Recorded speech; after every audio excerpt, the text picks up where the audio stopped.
اس رمضان کو ہم آپ سے ریکویسٹ یہ کریں گے کہ آپ کے آباء و اجداد میں سے بھی شاید ہی کسی نے زندگی میں قرآن ترجمے سے پڑھا ہو،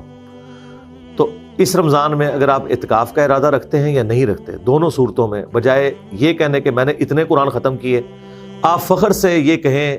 ایٹ دا اینڈ آف رمضان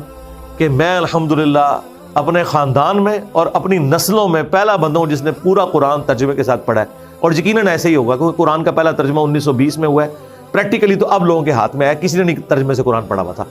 تو رمضان میں آپ قرآن ترجمے کے ساتھ پری ڈیٹرمنٹ رزلٹس کے بغیر پڑھیں، اس کے نوٹس بناتے جائیں، جو چیز سمجھنا ہے وہ نوٹ کریں۔ میجورٹی چیزیں آپ توحید کے حوالے سے، عقائد کے حوالے سے یہ ساری کی ساری چیزیں اپنے پاس نوٹ کریں اور اپنے آپ کو قرآن کے سامنے پیش کر دیں۔ اگر آپ کے پہلے کوئی اور عقیدہ تھا، اب آپ یہ دیکھیں اس عقیدے کو چھوڑیں، وہ عقیدہ فالو کریں جو قرآن کے اندر ہے۔ اور میں آپ کو مشورہ دوں گا، قرآن کا سب سے بیسٹ ترجمہ مولانا مودودی کا ترجمہ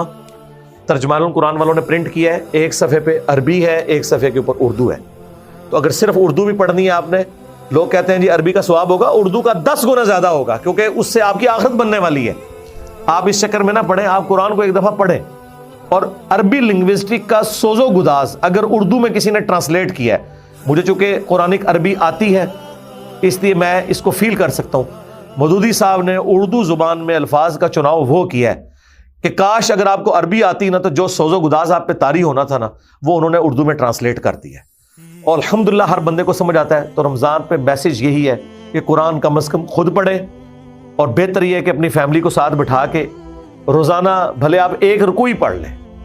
تو سورۃ البقرہ بھی کور ہوگی، تو آپ کو قرآن کی اوورال تھیم پتہ چلے گی انشاءاللہ۔